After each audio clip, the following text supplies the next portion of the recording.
So, hello friends, today we will discuss about the Werner theory of coordination compounds.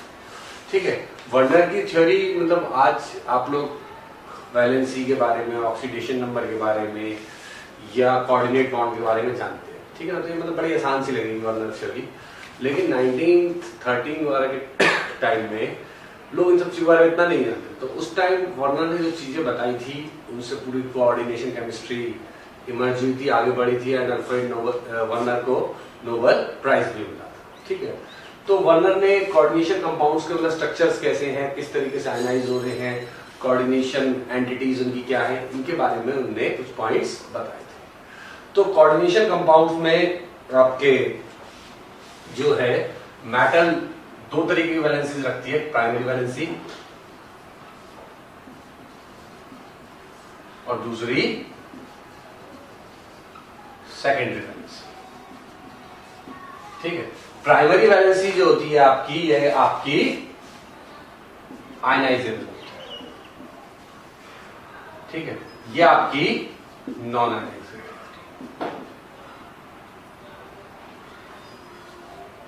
ठीक है, इसको आज की तारीख में आप ऑक्सीडेशन नंबर के नाम से,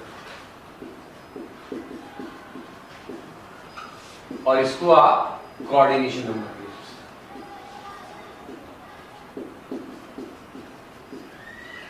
ठीक है, तो ये जो कोई भी मेटल एटम होता है वो दोनों ही वैलेंसीज को सेटिस्फाई करने की कोशिश करता है।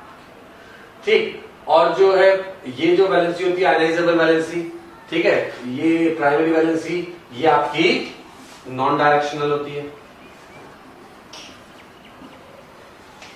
और ये डायरेक्शनल होती है। ठीक है, जिसकी वजह से डेफिनेट ज्योमेट्री बनती है मॉलिक्यूल की। ठीक है, जैसे आप ज्योमेट्री जानते हो, टेट्राहेड्रल, ऑक्टाहेड्रल,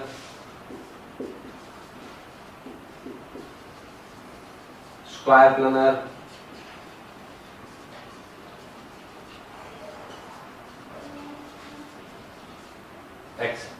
ये सारी ज्योमेट्रीज जो है आपकी बनती है। तो और जो आपकी सेकेंडरी वैलेंसीज है, ठीक है, ठीक है, इसमें आपका नेगेटिव लिगेंड एटम भी हो सकता है और ग्रुप, और न्यूट्रल ग्रुप भी हो सकता है या एटम। प्राइमरी वैलेंसी में आपका हमेशा ही जो है नेगेटिव ग्रुप होगा, ऑलवेज। ठीक है, ये एक उन्होंने एक मेजर डिफरेंस बताया था। तो आपका जो इनके बेसिस पर उन्होंने स्ट्रक्चर्स दिए थे कंपाउंड्स के, जिनको हम अभी आगे डिस्कस करते हैं।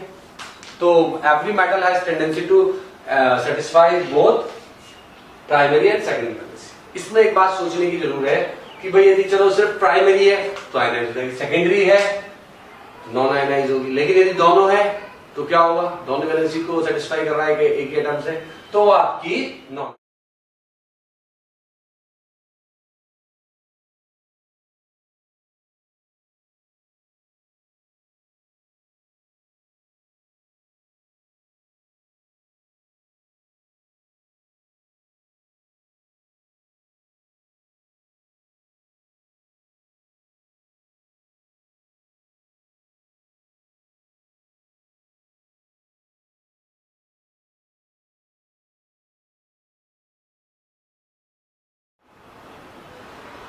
तो वर्नर ने कुछ कंपाउंड्स का एनालिसिस करा, ठीक है, उनका कंपाउंड को लिया, कलर लिया, और AgCl के साथ उनकी टाइट्रेशन है। ठीक है, वर्नर ने तो उसके बाद जो है उन्होंने कंडक्टिविटी देखी हुई क्या आ रही है, उसके बाद उन्होंने कॉम्प्लेक्स का फार्मूला दिया और टोटल आयंस कितने प्रोड्यूस हुआ, बॉन्ड ऑफ फैक्टर आई को।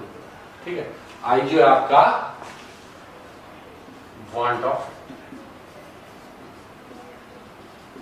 ये चीज मैं आपको और ऐड कर रहा हूं। उसका रीजन ये है कि IIT जो क्वेश्चन पूछ रही है वो इन सबको मिलाकर पूछे। ठीक है ना, बॉन्ड ऑफ फैक्टर आप सॉल्यूशन में पढ़ते हैं तब, ठीक है ना, ठीक है, तो सॉल्यूशन का बॉन्ड ऑफ फैक्टर भी यहाँ पर ऐड कर दिया। तो इसमें उसने इनकी टाइट्रेशन करी, रिएक्शन कराई, तो AgCl जो है AgNO3 से कितना बनता है, मान लो AgNO3 है, Cl नेगेटिव आयन से रिएक्ट करता है AgCl का पीपीटी दे देता है, ठीक है ना।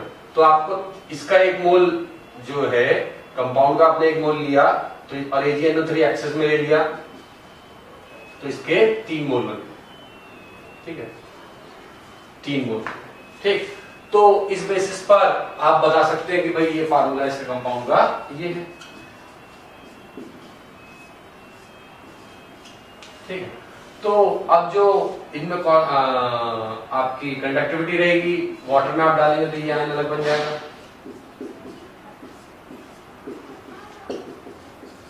ठीक है, और ये अलग हो जाएगा तो इनकी कैटायन एनायन की कंडक्टिविटी 1:3 की हो जाएगी क्योंकि इसके 3 मोल है, इसका 1 मोल है। तो टोटल आयन आपके कितने प्रोड्यूस हो रहे हैं? 4, और बॉन्ड ऑफ फैक्टर इसका कितना हो जाएगा? 4, ठीक है, जब बशर्ते आपका 100% आयनाइज्ड हो रहा है। तो इसका जो स्ट्रक्चर था वर्नर ने इस तरीके से दिया था, ये जो है NH3 आ गया,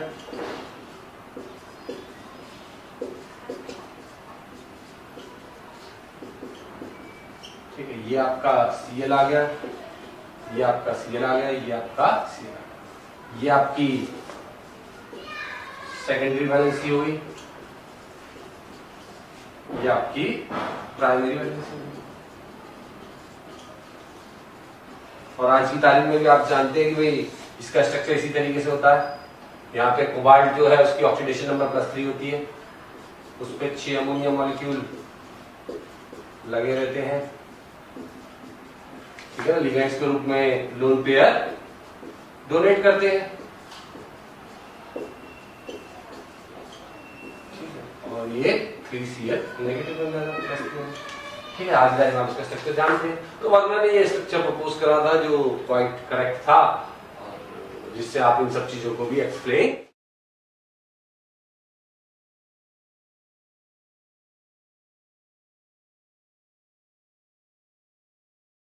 नेक्स्ट कंपाउंड लिया COCl3.5NH3, ठीक है, उसमें 5 मॉलिक्यूल अमोनिया के थे। तो इसमें जो है इसने डाला, दिखाई तो मैं 3Cl दे रहे थे, लेकिन यहाँ पर प्रैक्टिकली टाइट्रेशन करा के 2 मोल।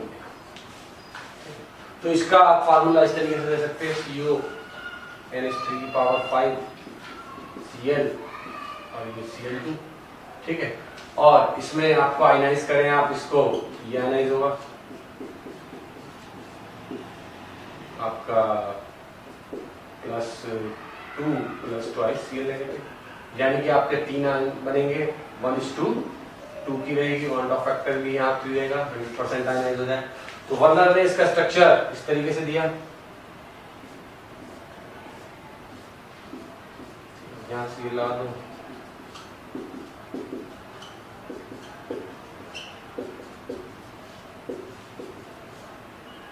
ये जो है Cl भी होगा, और Cl जो है वो प्राइमरी वैलेंसी से भी जुड़ा हुआ था और सेकेंडरी वैलेंसी से भी जुड़ा हुआ था, ठीक है।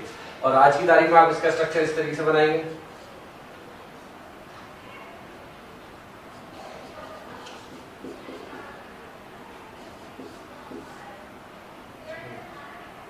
Cl2, तो ये आपको बन जाए CO NH3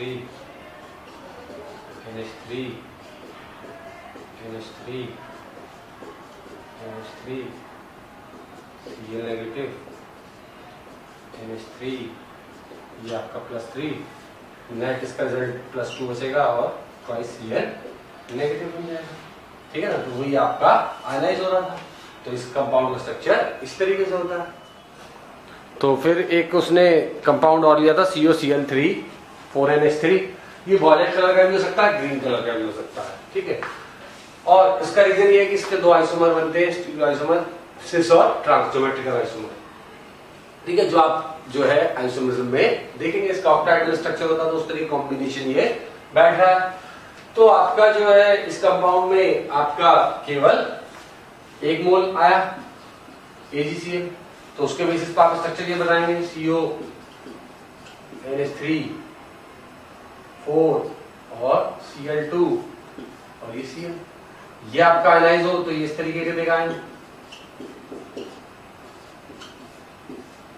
positive Cl negative, यानी टोटल आयन 2 आए हैं, 1:1, और इसका बॉन्ड ऑफ फैक्टर 2 रहेगा। और यदि हम इसका स्ट्रक्चर जो उसने प्रपोज करा तो यही करा, क्या आपका एक सी यहाँ लगा दो, एक सी यहाँ लगा दो,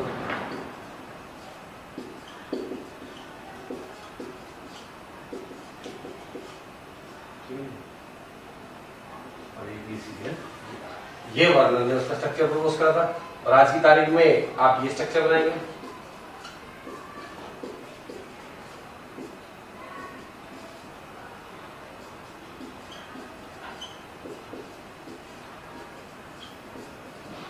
ठीक है, ऑक्टाहेड्रल ज्योमेट्री में ये ट्रांसफॉर्म में अपोजिट होंगे और सिस में ये इन चारों पोजीशन में कोई आएगा मूल्य एक्सचेंज होगा, जिसकी वजह से ये दो आइसोमर बन रहे थे।